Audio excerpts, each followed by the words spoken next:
Telugu digital media network లో political కేటగిరీలో number 1 కేవలం 72 గంటల్లో 1,50,00,000 వ్యూస్ పైగా పాపులర్ టీవీ నెట్వర్క్. అందరికీ నమస్కారం. ఈనాటి ముఖాముఖి కార్యక్రమంలో నా అతిథి ఎర్రగొండపాలెంని శాసించడానికి, అంటే శాసించడం అనే దాంట్లో జగన్మోహన్ రెడ్డి గారి పథకాలు గడప గడపకి తిరిగిన దానికన్నా ప్రతి గడపై చేరజారడానికి, జగన్మోహన్ రెడ్డి ప్రతినిధిగా పథకాలని అందించడంలో శాసించడానికి మన చంద్రశేఖర్ గారితో ఈరోజు ముఖాముఖి. నమస్కారం అండి. నమస్తే సార్. సార్, మీకు ఒక హెర్క్యులియన్ టాస్క్ ఇచ్చారు. మీరు కొండేపు అనుకున్నారు, కాదు ఎర్రగొండపాలెమే అన్నారు. అక్కడ కొండేపు నుంచి ఏమో వరికోట అశోక్ బాబు గారిని అయితే వేమూరు పంపించారు. ఆదిమూలపు సురేష్ గారిని ఏమో మిమ్మల్ని కాదని, ఆయన్ని కాదని, మిమ్మల్ని కాదని, ఆయన్ని తర్జన భర్జన అయిన తర్వాత ఆయన్ని కొండేపుకు పంపించి మీకు ఎర్రగొండపాలెం ఇచ్చారు. ఈ హెర్క్యులియన్ టాస్క్ని ఎలా చేస్తున్నారు? వైఎస్ఆర్ కాంగ్రెస్ పార్టీ సైనికుడిగా జగనన్న ఆదేశించినటువంటి ఆదేశాలను అనుసరించడమే నా యొక్క విధి. దానిలో భాగంగా ఎర్రగొండపాలెం నాకు వచ్చిన తర్వాత నా యొక్క పని నేను ముందుకు తీసుకెళ్తూ ఉన్నాను. కానీ అది టాస్క్ కన్నా కూడా ఒక గొప్ప బహుమతిగానే నేను స్వాగతిస్తూ ఎంజాయ్ చేస్తున్నా ఎర్రగొండపాలెన్ని. అంటే జగన్మోహన్ రెడ్డి గారి సైనికుడిగా, ఒక వీర విధేయుడిగా ఒక హెర్క్యులియన్ టాస్క్ని ఏమీ కాకుండా మీరు చేస్తున్నారు. ఎందుకంటే నేను నా నియోజకవర్గాల పర్యటనలో నేను ఎక్కువగా ప్రాధాన్యత ప్రకాశం జిల్లాకే ఇచ్చాను. ఎందుకంటే ఆ వెనుకబాటుతనంతోనూ అక్కడ ఉన్న స్థితిగతులతో నేను చాలా చెల్లించిపోయాను. అపార్ట్ ఫ్రమ్ ఆల్ దట్, ఇప్పుడు ఇవాళ వెలుగొండ ప్రాజెక్ట్ ఆ మార్కాపురంలో సక్సెస్ చూస్తుంది దగ్గర, అంటే ఇంకా వర్షాలు పడితేనే దాన్ని నిజమైన ఫలాలు ప్రజలకు అందుతాయి. అలాంటి దగ్గర మీరు తీవ్రమైన పరిస్థితులు, అక్కడ నిజంగా వాటర్ కోసం సతమతం అవుతుంది దగ్గర మీ ప్రస్థానం నిజంగా అసలు నేను రీసెంట్ పాస్ట్లో వాళ్ళని కనుక్కుంటే మీరు పడుతున్న శ్రమ అనిర్వచనీయం చెప్తున్నారు. థ్యాంక్ యూ అండి. అంటే నేను కాంప్లిమెంట్ కింద నేను మిమ్మల్ని ప్రైజ్ చేయడానికి నేను అడగట్లే. ఎందుకంటే అక్కడ వాస్తవ స్థితిగతులు, ఎందుకంటే చంద్రశేఖర్ అనే వ్యక్తి ఒక స్థితిగతులను ప్రభావితం చేసే అంశాలతో చెలించిపోయి మనస్తత్వం. కానీ అలాంటి చలనం ఉన్న వ్యక్తిని జగన్మోహన్ రెడ్డి గారు చూస్ చేసుకోవడంలో మీరు ఆయన దృష్టికి ఎలా వచ్చారు? అది నా అదృష్టంగానే నేను భావిస్తున్నాను. ఎందుకంటే ఈ సమాజానికి ఏదో చేయాలనే దృక్పథంతో రాజకీయాల్లోకి వచ్చినటువంటి నాకు చేస్తే నిజంగా ఎర్రగొండపాలెనికే చెయ్యాలి అనే విధంగా ఇప్పుడున్న పరిస్థితులను చూస్తే నాకు అర్థమవుతుంది. అందుకే ఆ భగవంతుడు నాకు ఆ అవకాశాన్ని ఎర్రగొండపాలెంలో ఇచ్చినట్లుగా కనపడుతుంది. ఎందుకంటే అద్భుతమైనటువంటి అభిమానం కలిగినటువంటి ఆ గడ్డకి ఎంతో చేయవలసినటువంటి అవసరం ఉంది. మీరన్నట్టు తాగునీటి సమస్య కానీ, సాగునీటి సమస్య కానీ, ఉద్యోగ అవకాశాలు పెంపొందించడంలో కానీ, కావలసిన వనరులను ఏర్పాటు చేయడంలో కానీ, దీనంతటికన్నా మనిషి ఆదరణ చాలా ఎక్కువ అవసరం అన్నది కనబడింది నాకు. Yes, correct. ఎర్రగొండపాలెం నియోజకవర్గంలో ఉన్నటువంటి ప్రజలకి విపరీతమైనటువంటి అభిమానం వైఎస్ఆర్ కాంగ్రెస్ పార్టీ మీద, జగనన్న మీద ఉంది. ఇది వాస్తవం. జగనన్నని గుండెల్లో పెట్టుకొని ఒక దేవుడిలాగా కొలిసేటటువంటి జనాల్ని అక్కడ నేను చూశాను. నిజంగా చేస్తే వీళ్ళకే చెయ్యాలి అనేటటువంటి అవసరం కలిగినటువంటి వ్యక్తులను కూడా నేను అక్కడ గుర్తించాను. ఈ 100 సంవత్సరాల తర్వాత కూడా సంస్కృతి సాంప్రదాయాలని గౌరవించేటటువంటి ప్రజలు అక్కడ ఉన్నారు. ఏమీ చేయకపోయినా కూడా అక్కడ ప్రజలకి పార్టీని ఆదరించేటటువంటి తత్వం కలిగినటువంటి వ్యక్తులు ఉన్నారు. కాబట్టే వైఎస్ఆర్ కాంగ్రెస్ పార్టీ వచ్చిన 58 నెలల కాలంలో అక్కడ ప్రజలకి చిత్తశుద్ధితోటి మా ప్రభుత్వం పనులు చేసి పెట్టింది. కాబట్టి ఇంకా అభిమానం పెరిగింది. ఎర్రగొండపాలెం నియోజకవర్గానికి ఒక హాస్పిటల్ నిర్మించటం మా ప్రభుత్వంలో జరిగింది. ఆర్టీసీ బస్టాండ్ కానీ, అలాగే ఒక మంచి రైతు బజార్ని కానీ, టీటీడీ కళ్యాణ మండపాన్ని కానీ, క్రీడా ప్రాంగణాన్ని కానీ, అంబేద్కర్ భవన్ని కానీ, జూనియర్ కాలేజీని కానీ, ఒక సబ్స్టేషన్ని, ఇవన్నీ తీసుకొచ్చింది వైఎస్ఆర్ కాంగ్రెస్ పార్టీ ప్రభుత్వం, మా ప్రభుత్వం. కాబట్టే ప్రజలకి విపరీతమైన అభిమానం ఇంకా పెరిగింది అక్కడ. ఇక్కడ మీకు నేను గమనించింది ఏంటంటే, విపరీతమైన ఆదరణ జగన్మోహన్ రెడ్డి గారికి వైఎస్ఆర్సీపీ మీద పెరిగిన దగ్గర ఒక హ్యాట్రిక్ సాధించి ఒక మంత్రిగా ఉన్న ఆదిమూలపు సురేష్ గారిని మీరు రీప్లేస్ చేశారు. అభివృద్ధి సంక్షేమానికి పెద్దపీట వేస్తున్న జగన్మోహన్ రెడ్డి గారి ప్రభుత్వంలో నిజంగా ఊహకందని అభివృద్ధి జరిగింది. ఎందుకంటే ఒకప్పుడు మార్కాపురం నియోజకవర్గంలో ఉండే ఇవన్నీ వెనుకబడిన ప్రాతిపదిక మీద నియోజకవర్గాలుగా ఏర్పాటైన తదనంతరంలో ఎర్రగొండపాలెం చరిత్రలో ఇంత అభివృద్ధి ఈ టర్మ్లో సంతరించుకున్నంత ఇంకెప్పటిదాకా సంతరించుకోలేదు. అవునంటారా కాదంటారా? ఎస్, ఖచ్చితంగా. కానీ ఆ ప్రజలకి మనిషి ఆదరణ కరువైందనే చంద్రశేఖర్ గారు రీప్లేస్మెంట్ అన్నారు. ఖచ్చితంగా అది కాదు. ఎర్రగొండపాలెం నియోజకవర్గంలో ఆదిమూలపు సురేష్ గారు మంచి కార్యక్రమాలు చాలా చేశారు. అభివృద్ధి ఎస్, నేను ఒప్పుకుంటా దానికి. ఎస్. కానీ ప్రజల మనసులు గెలుచుకోవడంలో అంటే ఆదిమూలపు సురేష్ గారి యొక్క అవసరం కొండేపి ప్రాంతంలో ఉంది అని పార్టీ బలంగా నమ్మింది కాబట్టి వారిని అక్కడికి పంపడం జరిగింది తప్ప ఈ ఊహకి తావే లేదు. రెండవది, చంద్రశేఖర్ అనేటటువంటి నేను జగనన్న సైనికుడిగా, పార్టీకి వీర విధేయుడిగా, పార్టీ చేసినటువంటి మంచి పథకాలని లేదా మంచిని, అభివృద్ధిని మేము బలంగా వినిపించేటటువంటి ఒక గొంతుకగా నన్ను పార్టీ కూడా ఆదరించింది, అవకాశం ఇచ్చింది. కాబట్టే చిత్తశుద్ధితోటి పార్టీకి అక్కడ ఉన్నటువంటి ఆదరణ బట్టి నాకున్నటువంటి ఎక్స్పీరియన్స్, దాదాపుగా పార్టీ పెట్టినప్పటి నుంచి ఒక సామాన్య కార్యకర్తగా ఉన్నాను కాబట్టి సామాన్య కార్యకర్తకి ఏమి కావాలో, ఎలా సామాన్య కార్యకర్త ఒక రాజకీయ పార్టీ మీద ఆధారపడతాడు, ఆధారపడ్డ సామాన్య కార్యకర్తకి ఏమిస్తే పార్టీని హక్కుని చేర్చుకుంటాడో అది నాకు తెలుసు. కాబట్టి నేను చాలా త్వరగా కనెక్ట్ అయ్యానని అనుకుంటున్నాను. దాంతోపాటు అక్కడ ఉన్నటువంటి ప్రజలు అమితమైనటువంటి అభిమానం కలిగినటువంటి వాళ్ళు. ఒక చిన్న సహాయం చేస్తే గుండెల్లో పెట్టుకునేటటువంటి వ్యక్తిత్వం కలిగినటువంటి ఓటర్ ఉన్నారు కాబట్టి నాకు త్వరగా కనెక్ట్ అవ్వడం జరిగింది. నేను నా నియోజకవర్గాల పర్యటనలో మీ నియోజకవర్గానికి ఎంపీ అభ్యర్థిగా చెవిరెడ్డి గారిని నియమించినప్పుడు ఆత్మీయ సమ్మేళనాలు జరిగాయి. నేను వాటిల్లో ముఖ్యంగా డోర్నాలు, పెద్ద అరవీడు, త్రిపురాంతకం, పుల్లల చెరువు, ఎర్రగొండపాలెం, వీటిలో నేను మోస్ట్ ఆఫ్ ద సభల్లో నేను కూడా పార్టిసిపేట్ చేశాను. ప్రజాస్పందన ఉంది. చెవిరెడ్డి భాస్కర్ రెడ్డి గారు అక్కడ నియోజకవర్గానికి ఎంపీగా, ఒంగోలు ఎంపీగా రాక మునిపే మిమ్మల్ని అక్కడ నియోజకవర్గ ఇన్ఛార్జిగా ప్రతిష్ఠించింది మీ పార్టీ. ఎస్, మానవ సంబంధాలు సరిదిద్దడానికి. దాంట్లో మీ ప్రయత్నం ఒక భగీరథ ప్రయత్నం కింద దాన్ని అభివర్ణించారు. ఇప్పుడు రాష్ట్ర స్థాయిలో మీకు తెలుసో తెలీదో ఎర్రగొండపాలెం మీద ఒక చర్చనీయాంశం ఉంది. ఒక భగీరథ ప్రయత్నం అంటే ఒక మంత్రిని రీప్లేస్ చేసిన డెబ్యూటెంట్. మీరు డెబ్యూటెంట్కి ఎంత హెర్క్యులెన్ టాస్క్ ఎందుకు ఇచ్చారు? అంటే మీ సామర్థ్యాన్న, లేకపోతే మీ సేవా తత్పరతన, లేదంటే మీ కమిట్మెంట్ టువర్డ్స్ పార్టీయా? Commitment towards party. పార్టీకి బలం ఉంది, ప్రజల యొక్క అండుంది, ప్రజల్ని పట్టుకొచ్చేటటువంటి నాయకుడు అక్కడ అవసరమని ప్రభుత్వం, పార్టీ నమ్మింది కాబట్టి పార్టీకి ఒక సైనికుడిగా, జగనన్నకి ఒక సేవకుడిగా, ప్రజలకి సేవ చేసే వ్యక్తిగా నన్ను గుర్తించింది కాబట్టే నన్ను అక్కడ రిప్లేస్ చేశారు. అంటే ఇక్కడ రిప్లేస్మెంట్కి ఒక రీజన్ కూడా ఉంది. ఎందుకంటే హయ్యెస్ట్ ప్రయారిటీ ఇచ్చి ఒక మంత్రి నియోజకవర్గం అని, ఒక అభివృద్ధి సంక్షేమం అన్న దాంట్లో నభూతో నా భవిష్యత్ ఈ 5 సంవత్సరాల్లో మీరు చెప్పండి, ఒక ఇన్ఛార్జిగా ఎంత అభివృద్ధి, ఎంత సంక్షేమానికి ధనం వెచ్చించబడింది మీ నియోజకవర్గానికి?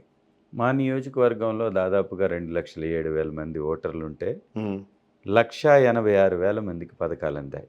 ఓకే, అది ఒక కుటుంబంలో 50,000 మంది ఉండొచ్చు, ఇంకొక కుటుంబంలో 15 లక్షల మంది ఉండొచ్చు. అలాగే అనేక రకాలైనటువంటి విద్యా వ్యవస్థలను ఏర్పాటు చేయడం జరిగింది మా యొక్క నియోజకవర్గంలో. నేను కూడా చూశాను నాడు నేడు స్కూళ్ళ యొక్క పరివర్తన. ఒక మురికిమాల తాండా అనేటటువంటి ప్రాంతంలో అద్భుతమైనటువంటి స్కూల్ నిర్మాణం జరిగింది. ఈ రాష్ట్రంలో మొట్టమొదటిగా కట్టినటువంటి మంచి స్కూల్స్లో 2 స్కూల్స్ని, ఒకటి పుల్లల చెరువు, ఒకటి ఎర్రగొండపాలెంలో నిర్మించడం జరిగింది. గిరిజన హాస్పిటల్ నిర్మాణం జరిగింది. 100 పడకల హాస్పిటల్ నిర్మాణం ఎర్రగొండపాలెంలో జరిగింది. ఇదంతా కూడా మా ప్రభుత్వం ద్వారా వచ్చినటువంటి అభివృద్ధే కాబట్టి ఖచ్చితంగా ప్రజల్లో కూడా మద్దతు ఉంది.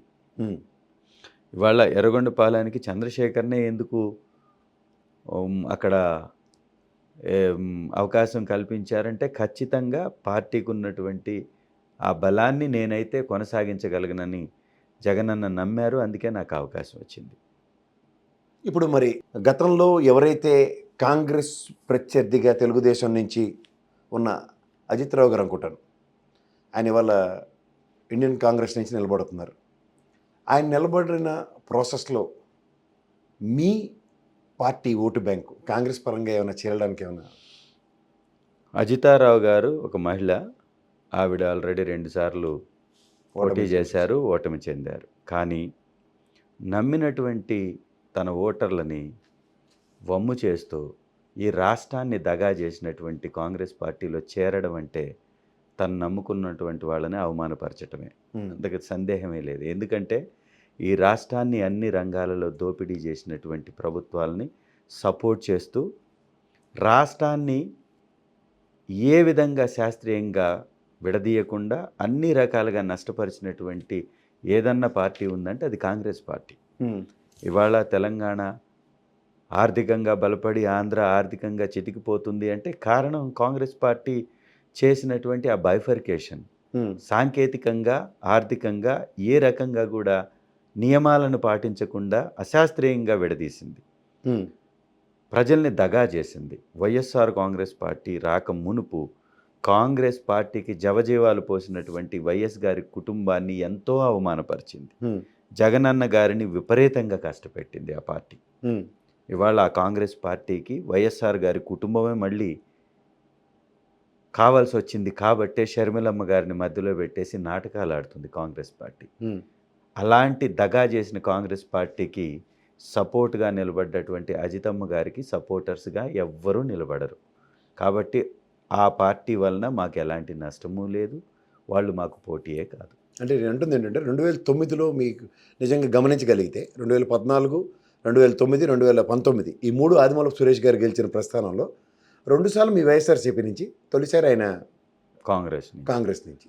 ఆ తొలిసారి గెలిచినప్పుడు కూడా అక్కడ ప్రజలకి వైఎస్ఆర్ మీద ఉన్న అభిమానం కొద్ది గెలవడమే తప్ప కాంగ్రెస్ పార్టీ మీద ఉన్న అభిమానం కాదు. ఎందుకంటే రాజశేఖర్ రెడ్డి గారు వచ్చిన తర్వాత అక్కడ అభివృద్ధి జరిగింది. వెలుగొండ అనే ప్రాజెక్ట్ని ముహూర్తం చేసి శంకుస్థాపన చేసి దాదాపుగా ఒక టన్నెల్ని 11 కిలోమీటర్లు కంప్లీట్ చేసినటువంటి ఘనుడు రాజశేఖర్ రెడ్డి గారు. అందుకే అక్కడ ప్రజల్లో విపరీతమైనటువంటి అభిమానం ఆయన సొంతం.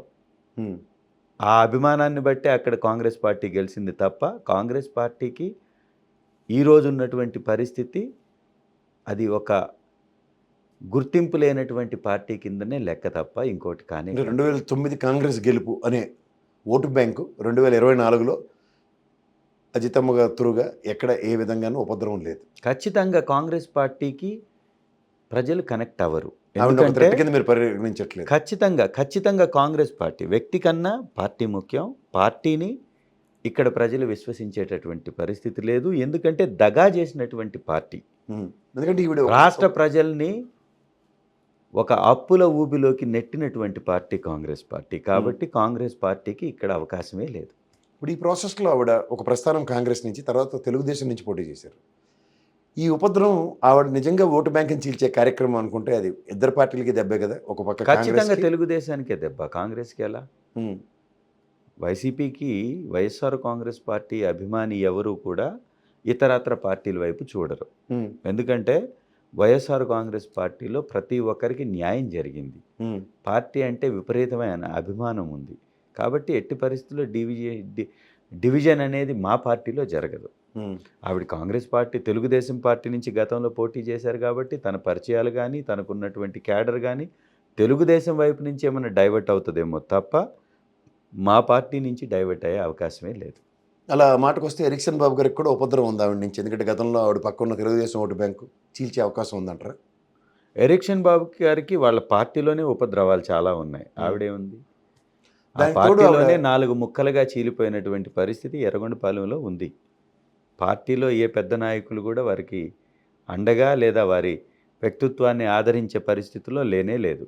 ఎర్రగొండపాలెంలో వైఎస్ఆర్సీపీ అసమ్మతుల్ని ఎరిక్సన్ బాబు గారు చేరదీస్తున్నట్టుగా ఒక వెనక మాట ఒకటి ఉంది. వైఎస్ఆర్ కాంగ్రెస్ పార్టీ అనేది ఒక సముద్రం లాంటి పార్టీ. ఎర్రగొండపాలెంలో విపరీతమైనటువంటి నాయకత్వం కలిగినటువంటి పార్టీ. ఎవరన్నా అవకాశాలు దొరక్క వారేదన్నా అసంతృప్తితో ఉంటే అది అలవాటుగా మార్చుకొని వెన్నుపోటు రాజకీయాలు చేసేటటువంటి తెలుగుదేశం పార్టీ ఖచ్చితంగా ఆ వైపుగా అడుగులు వేస్తుంది. ఎలక్షన్ అనేటటువంటి యుద్ధ రంగంలో వీరుల్లాగా పోరాడి గెలిచిన చరిత్ర చంద్రబాబు నాయుడికే లేనప్పుడు వీళ్ళకి ఎందుకు ఉంటుంది? అడ్డగోలు రాజకీయం, వెన్నుపోటు రాజకీయం వాళ్ళ పేటెంట్. కాబట్టి అలాంటి రాజకీయానికి అలవాటుగా మార్చుకొని వారు చేస్తున్నారు కాబట్టి వారి గ్రాఫ్ రోజు రోజుకి పడిపోతుంది. ఎర్రగొండపాలెం నియోజకవర్గంలో ఒక నామినేషన్ కార్యక్రమానికి నేను ఒక చిన్న ఆహ్వానాన్ని పలికితే చరిత్రలో రానటువంటి జనాభా జనసమూహం అక్కడికి వచ్చింది అంటే ఎంత అభిమానం వైఎస్ఆర్ కాంగ్రెస్ పార్టీ మీద అక్కడ నాయకులకి కార్యకర్తలకు ఉందో అది దానికి ఒక పెద్ద ఉదాహరణ. కాబట్టి అలాంటి నాయకులు ఎవరు కూడా పోరు తెలుగుదేశం వైపు. మీకు ఇంత ఆదరణ నుండి నిన్న నిజంగా మీ నామినేషన్కి వచ్చిన ప్రభంజనం ఒక చర్చనీయాంశమైన ఉదంతంలో ఒక నియోజకవర్గ ఇన్ఛార్జ్గా మీరు ఇనీషియల్గా వెళ్ళినప్పుడు మీరు ఇందాకలా తెలుగుదేశం పార్టీ వెన్నుపోటుదారులు వెనక నుండి పనులు చేసేవాళ్ళు అని ఇవన్నీ బాగానే చెప్పారు. మీ ఫ్లెక్సీలు ఇష్టం వచ్చినట్టు చింపేయడానికి గల కారణం ఏంటి? ఖచ్చితంగా తట్టుకోలేనటువంటి మనస్తత్వం, ఆదరణ తట్టుకోలేని అపోజిషనా? తట్టుకోలేని అపోజిషనే ఖచ్చితంగా. మీరేంటి సార్ ప్రతిదానికి వాళ్ళ మీదే నెట్టుతున్నారు, కానీ మీ నియోజకవర్గంలో మీ మీద ఉన్న అసమ్మతి వర్గం అన్నది ఒకటి ఉందన్నది విపరీతంగా చర్చించబడుతుంది. కనీసం పరిగణలోకి కూడా తీసుకోరా? ఖచ్చితంగా లేదు. నాతో పాటు ఫ్లెక్సీలు చింపేసిన తర్వాత కూడా మీరు గుండెల్లో పెట్టుకుని నా పార్టీ కార్యకర్తలు చేరని మీరు విశ్వసనీయంగా 100% మా పార్టీ కార్యకర్తలు ఎవరు మమ్మల్ని ఆ విధంగా చేసే పరిస్థితే లేదు. ఎర్రగొండపాలెంలో మరీ ముఖ్యంగా లేదు. కానీ మాకున్న బ్యాక్గ్రౌండ్ చెక్లో అంటే నేను పర్యటించిన ఉదంతంలో ఒక ప్రాపర్ ఇన్ఫర్మేషన్ ఉంది. మీకు బాలినేని గారి సపోర్ట్ వలన ఒక చిన్న పొరపచ్చలు అక్కడ కొంతమందికి వచ్చాయి అన్నది క్యారీ అవుతుంది. బాలినేని గారి సపోర్ట్ 100కి 100% నాకు ఉంటుంది. మీకు ఆయన ఆశీర్వాదంతోనే మీకు టికెట్ వచ్చిందని. ఎస్, కాబట్టి ఉంటుంది. కొంతమందికి చాలా కడుపు మండిన వాళ్ళే మీ ఫ్లెక్సీలు చింపారన్నది. కడుపు మండాల్సినటువంటి అవసరం ఏముంది? ఎవరికైనా ఎవరి అవకాశాలు వారి కోసం. అంటే అక్కడ ఆదిమూలపు సురేష్ గారిని కాదని మీకు అవకాశం కల్పించబడిందని. ఆదిమూలపు సురేష్ గారికి ఇంకొక చోట అవకాశం కల్పించారు కదా. అలాంటప్పుడు అసలు ఎక్కడ సమస్య వస్తుంది? ఇప్పుడైతే కొండేపులో మీ సంతానం దాన్ని ఏమంటారు, ఎర్రగొండ ఎర్రగొండపాలెం నియోజకవర్గంలో అసమ్మతులు గ్రూపులు లేవంటారా? 100% లేవు. అందరినీ కలుపుకొని ముందుకు వెళ్తున్నారు. ఖచ్చితంగా. ఫ్లెక్సీలు చింపిన వాళ్ళైనా సరే క్షమాగుణంతో నో ప్రాబ్లం అని వదిలేయగలుగుతున్నారు. ఫ్లెక్సీలు చింపింది ఖచ్చితంగా అపోజిషన్ పార్టీ వాళ్ళు. కాబట్టి అలాంటి వాళ్ళని మనం పట్టించుకోవాల్సిన అవసరం లేదు. రాజకీయాల్లో ఎత్తులు పై ఎత్తులు ఇవన్నీ సహజంగా ఉంటాయి. వైఎస్ఆర్ కాంగ్రెస్ పార్టీ మంచి చేసి ఓటు అడిగేటటువంటి పార్టీ. మా విధానాలని మేము గర్వంగా మా జెండాకున్న అజెండాని చెప్పి ఓటు అడిగేటటువంటి జగనన్న సైనికులం మేము. కాబట్టి మాకు పక్కన వాడు ఏం చేస్తున్నాడని పట్టించుకోవాల్సిన అవసరం అంతకంటే లేనే లేదు. అంటే సంక్షేమం ఎంత చేసాం, అభివృద్ధి ఎంత చేసాం, సంక్షేమం ఫిగర్ చెప్పగలరా? ఎంత చేశారో మీ నియోజకవర్గానికి? సంక్షేమ పథకాల ద్వారా అంటున్నారా? ఖచ్చితంగా సరైనటువంటి సంఖ్య నా దగ్గర లేదు, కానీ గతంలో ఎన్నడూ చెయ్యనటువంటి విధంగా చేశాం. ఎప్పుడు ఎవరు కూడా చరిత్రలో చూడనటువంటి సంక్షేమ పథకాలని జగనన్న ప్రభుత్వం ద్వారా 175 నియోజకవర్గాల్లో అగ్రిగేట్ 2800 కోట్ల నుంచి 3500 కోట్లు నియోజకవర్గాలకి అభివృద్ధి సంక్షేమం చేసిన దాంట్లో నాకున్న స్టాటిస్టిక్స్ ప్రకారం మీ నియోజకవర్గానికి దగ్గర 3280 కోట్లు ఖర్చు పెట్టబడింది అన్నది. అదే సంఖ్య నా దగ్గర లేదు కాబట్టి మనం అఫీషియల్గా మాట్లాడుతున్నప్పుడు సరైనటువంటి సంఖ్యతో మాట్లాడాలి. కాబట్టి దాదాపు 3000 కోట్ల పైచిలుకు సంక్షేమ పథకాల ద్వారా అందాయి. ఒక డ్వాక్రా రుణాల మాఫీ విషయంలో కానీ, లేకపోతే రైతులకు ఇచ్చినటువంటి రైతు భరోసా ద్వారా కానీ, అమ్మఒడి ద్వారా కానీ అనేక రకాలైనటువంటి పథకాల ద్వారా పెద్ద ఎత్తున చరిత్రలో చూడనటువంటి విధంగా అక్కడ సంక్షేమ పథకాలు అందాయి. రోడ్డు మార్గాలు కానీ, కనెక్టివిటీ కోసం, మంచినీటి సదుపాయాల కోసం వీటన్నిటికీ పెద్ద ఎత్తున అక్కడ ఖర్చు చేయడం జరిగింది. సచివాలయ వ్యవస్థ నిర్మాణం, అలాగే మన నాడు నేడు కింద స్కూల్స్ కానీ ఇవన్నీ. ఇప్పుడు మీకున్న ఎర్రగొండపాలెం, పొలాల చెరువు, త్రిపురాంతకం, దోర్నాల, పెద్ద అడవి, వీటిల్లో ఎన్ని సచివాలయాలు వచ్చి ఉంటాయి సార్ మీకు? 86 సచివాలయాలు. 86 సచివాలయాలు. ఎన్ని స్కూళ్ళు పరివర్తన చెంది ఉంటాయి? దాదాపుగా ప్రతి గ్రామంలో స్కూల్స్ నిర్మాణం జరిగాయి. ఎర్రగొండపాలెం 100% సక్సెస్ రేషియో కదా. ఎస్, ప్రతి గ్రామంలో స్కూల్స్ నిర్మాణం జరిగాయి. దాదాపుగా 96 పంచాయతీలు ఉన్నాయి మాకు. ప్రతి పంచాయతీలో స్కూల్ నిర్మాణం జరిగింది. పాత స్కూల్ని ఆధునీకరించడం కూడా జరిగింది.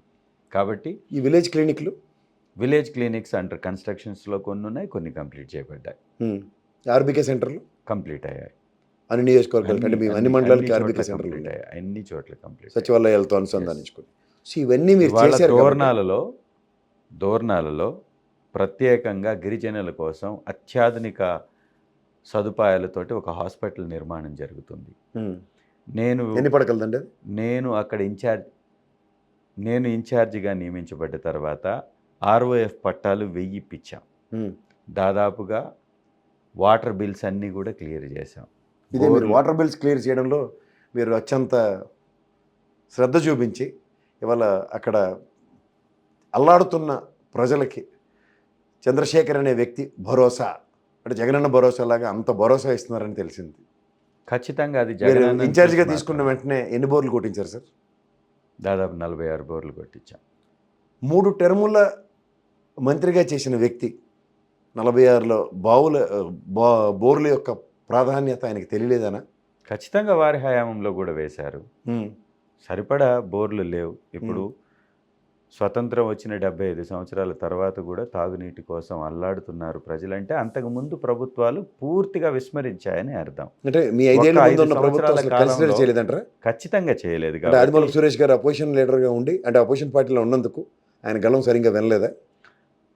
వైఎస్ఆర్ కాంగ్రెస్ పార్టీ ప్రభుత్వం 58 నెలల కాలంలో వచ్చిన తర్వాత చాలా చోట్ల బోర్లను ఏర్పాటు చేయడం జరిగింది. అంతకుముందు తెలుగుదేశం పార్టీ ప్రభుత్వ హయాంలో అక్కడ బోర్ నిర్మాణాలు జరగలేదు, బోర్లు వేయలేదు, డ్రైనేజ్ వ్యవస్థ నిర్మాణాలు జరగలేదు, రోడ్లు నిర్మాణాలు జరగలేదు. నేను ఇన్ఛార్జిగా నియమించబడ్డ తర్వాత ఎర్రగొండపాలెం టు పుల్లల చెరువు ముటుకుల వరకు రోడ్డుకు ఉన్నటువంటి ప్యాచ్ వర్క్స్ మొత్తం కంప్లీట్ చేశాం. దోర్నాలకి ఉన్నటువంటి కనెక్టివిటీ రోడ్ని ఎక్స్పాన్షన్ చేస్తూ ప్యాచెస్ కంప్లీట్ చేశాం. ఎర్రగొండపాలెం టు కొలుకుల రోడ్డు నిర్మాణాన్ని స్టార్ట్ చేశాం. పుల్లల చెరువు టు గారపంట రోడ్డుని నిర్మాణం స్టార్ట్ చేశాం. అన్ని తాండాలకి ఎలక్ట్రిఫికేషన్, అన్ని చోట్లకి కరెంటు స్తంభాలు ఏర్పాటు చేసి కరెంటు విద్యుత్ దీపాలను కూడా ఏర్పాటు చేశాం. ఇవన్నీ కూడా ఈ 2 నెలల కాలంలో చేసినటువంటి అభివృద్ధి ప్రజలకు తెలుసు. అంతకుముందు నేను కూడా చూశానండి అక్కడ. అంతకుముందు సురేష్ అన్న గారు చేశారు. ఆ తర్వాత మళ్ళీ నేను వెళ్ళిన తర్వాత ఇప్పుడు నేను చేయడం జరుగుతుంది. సో బోర్లు దాదాపుగా ఇంకా 150 పైచిలకు వేయాల్సి ఉంది. అది ప్రభుత్వానికి విన్నవించుకోవడం జరిగింది. గౌరవ కలెక్టర్ గారు అప్రూవల్ కూడా ఇచ్చారు. కాకపోతే ఎలక్షన్ కోడ్ వలన ఆపివేయడం జరిగింది. ఈ ఎలక్షన్స్ అయిపోతే 150 బోర్లు అత్యంత ప్రాధాన్యత కింద ముఖ్యమైనటువంటి ప్రాంతాల్లో వేసేటటువంటి ప్రతిపాదన ఉంది. ఇప్పుడు ఇంకొకటి అండి, అంటే మీరు బోర్లు 150 పైచిలక ఎస్టాబ్లిష్ చేశారు, కానీ మన వెలుగొండ ప్రాజెక్టు యొక్క సాధికారతతో దగ్గర 15,25,000 పైచిలకు ప్రజలకి దాహార్తిని, దగ్గర 4 లక్షల పైచిలుక ఎకరాలు, 4.5 లక్షల ఎకరాల వ్యవసాయానికి, వ్యవసాయ క్షేత్రాలకి ఉపయోగపడే ఆ ప్రాజెక్టుతో గ్రౌండ్ లెవెల్ వాటర్ ఇంప్రూవ్ అవుతుంది అనుకుంటున్నారా మీరు? 100%. అది ఎంత గొప్ప ప్రాజెక్ట్ అంటే వెలుగొండ అనేటటువంటి ప్రాజెక్టు సంజీవిని ఎర్రగొండపాలెంకి. ఎందుకు అంటున్నానంటే ఎర్రగొండపాలెం మొత్తం కిందికి ఉంటుంది, అవును, వెలుగొండ ప్రాజెక్టు తల మీద ఉంటుంది. అంటే గంగమ్మ తల్లి ఎర్రగొండపాలెం నెత్తిన తలపై ఉంది. ఆ కొండల నడుమ చిన్న చిన్న గ్యాప్స్ని RCC కాంక్రీట్ వాల్స్ వేయడం వలన అది న్యాచురల్ రిజర్వాయర్గా మారినటువంటి పరిస్థితి. ఆ రిజర్వాయర్లోకి ఈ 2 టన్నెల్స్ ద్వారా శ్రీశైలంలో ఉన్నటువంటి వాటర్ని 53 TMCలు తరలించేటటువంటి గొప్ప ప్రాజెక్ట్. ఆ ప్రాజెక్ట్ నిండడం ద్వారా దాదాపుగా 4,73,000 ఎకరాలకి సాగునీరు వస్తుంది, 15 లక్షల మందికి తాగునీరు వస్తుంది, 3 జిల్లాలకి ఇది సంజీవని.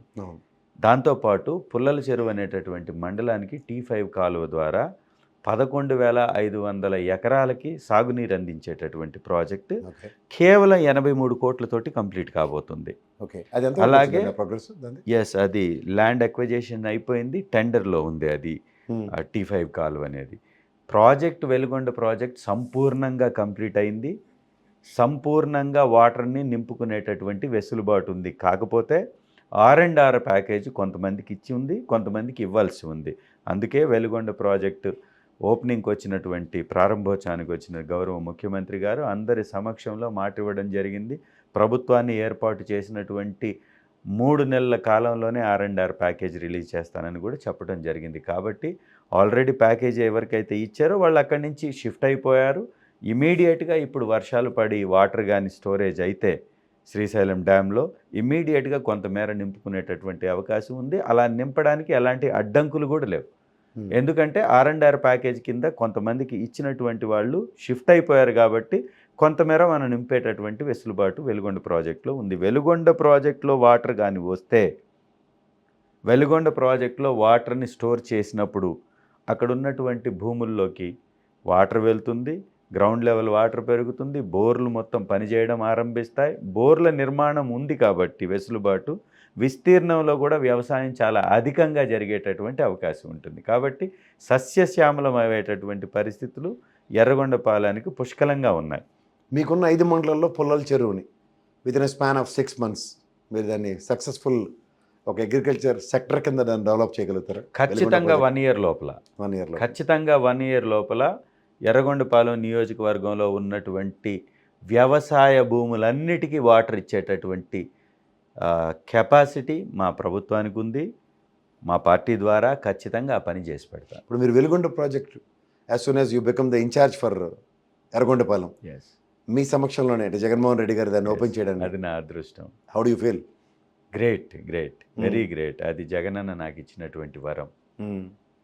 రెండోది ఏంటంటే ఎందుకంటే అక్కడ దాహార్తికి ఇవాళ మీరు పడుతున్న ఒక మానసిక సంఘర్షణకి ఆ వెలుగొండ ప్రాజెక్ట్ ఓపెనింగ్లో అంటే ఇవాళ మీరు అన్నట్టు శ్రీశైలం వాటర్ కనుక వస్తే నేను కూడా చూసేదాన్ని. నాకు అనిపించింది ఏంటంటే భగవంతుడు ఒకసారి తుఫానీ అనిపించింది నిజంగా అక్కడ పరిస్థితులు చూసిన తర్వాత. ఎందుకంటే శ్రీశైలంకి మనకి ఎగువ వాటర్ తుఫాన్ వస్తున్న బ్రిజేష్ ట్రిబ్యునల్లో దేని నుంచి హెడ్ రెగ్యులేటర్ నుంచి వచ్చే వాటరే మనకు వస్తుంది. అంచేత తుఫానే నేను కోరుకుంటున్నాను. మీరే అనుకుంటున్నారు? ఖచ్చితంగా ఈ వేసవికాలం పోయిన తర్వాత వాటర్ పడేటటువంటి అవకాశం, వర్షాలు పుష్కలంగా పడే అవకాశం ఉంది. జగనన్న మళ్ళీ ముఖ్యమంత్రి అవుతాడు. జగనన్నకున్న అదృష్టం కొద్దీ దాదాపు 4 సంవత్సరాలు ఎక్కడా వర్షాభావం లేకుండా జరిగిపోయింది.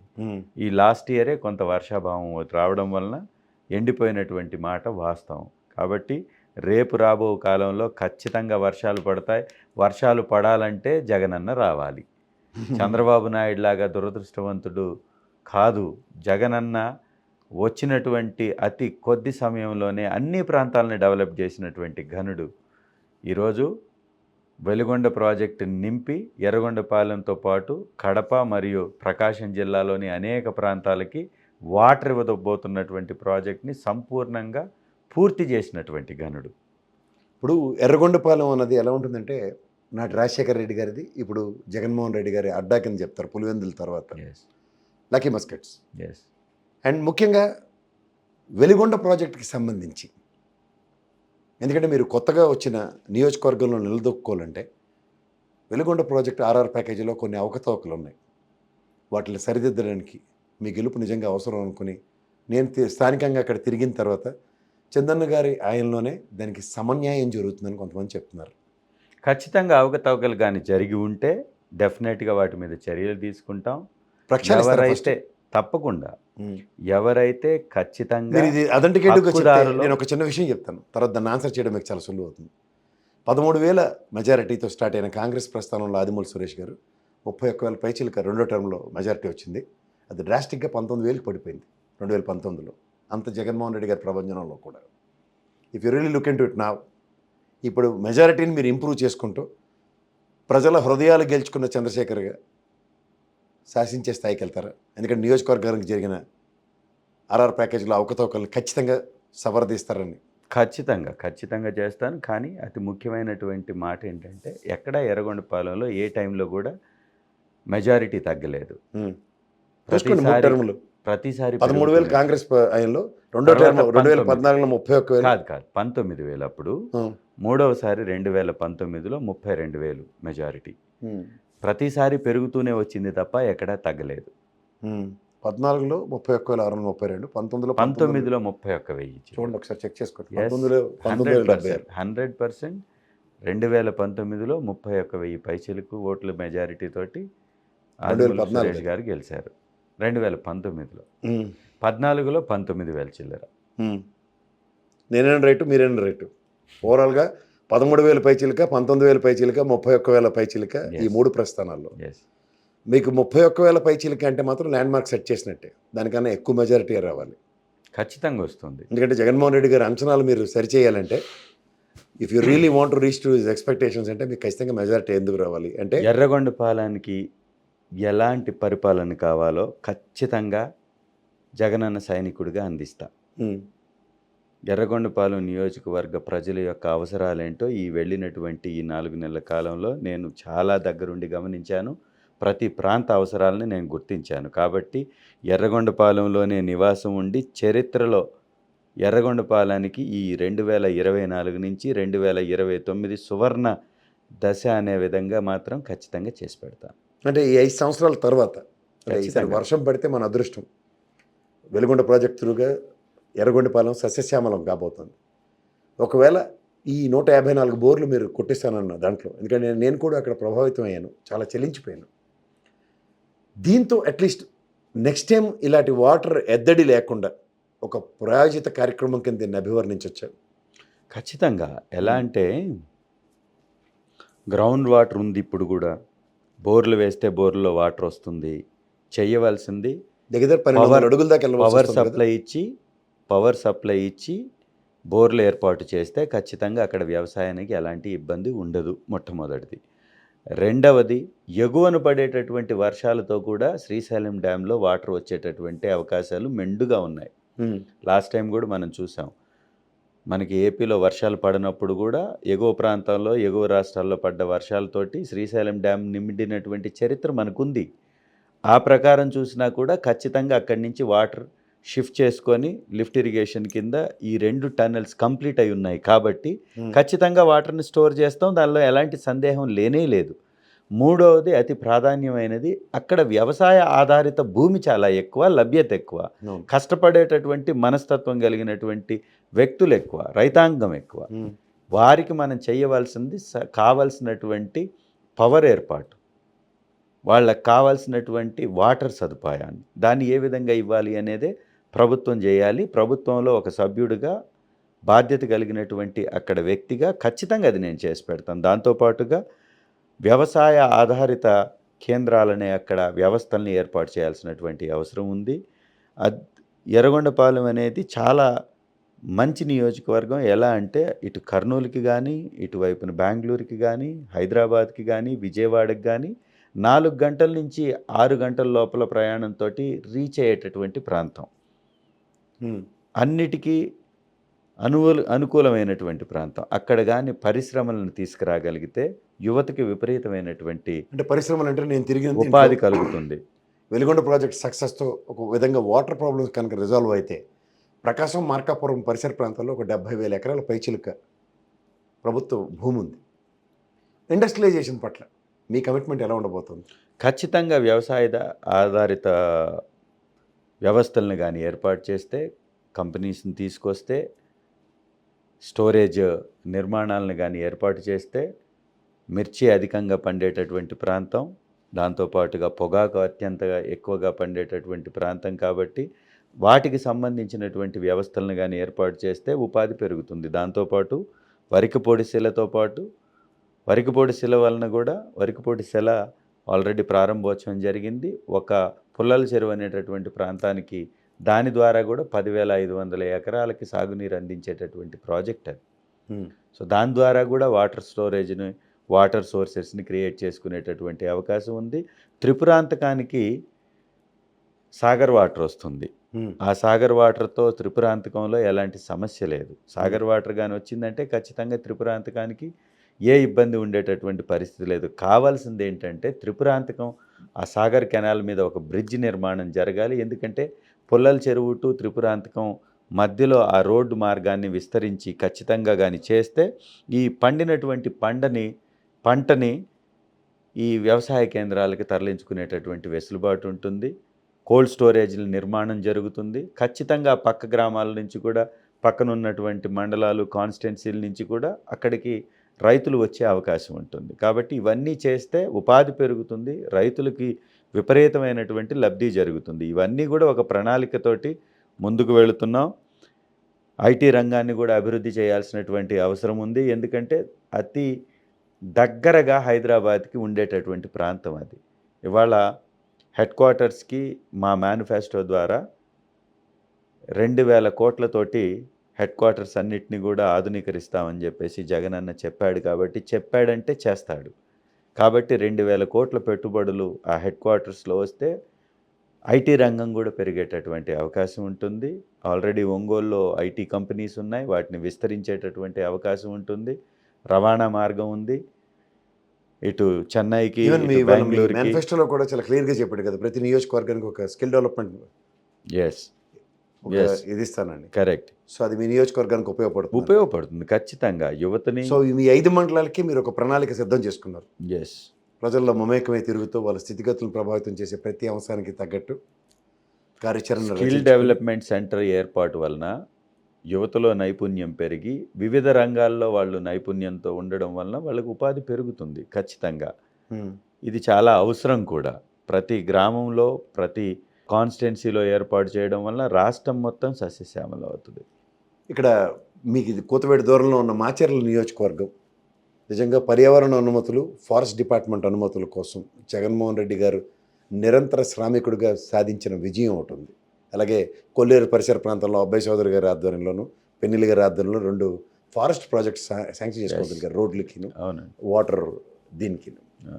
అలా మీ నియోజకవర్గానికి ఒక ఫారెస్ట్ మార్గంగా రీచ్ అయ్యే దగ్గర మీరు అన్నట్టు త్రిప్రాంతకం, ఆ పరిసర ప్రాంతాలన్నీ ఫారెస్ట్ జోన్లోనే ఉంటాయి. రోడ్ వైడనింగ్కి ఫారెస్ట్ డిపార్ట్మెంట్ని ఒప్పించడానికి మీ ప్రయత్నం ఏమైనా మొదలవబోతుందా?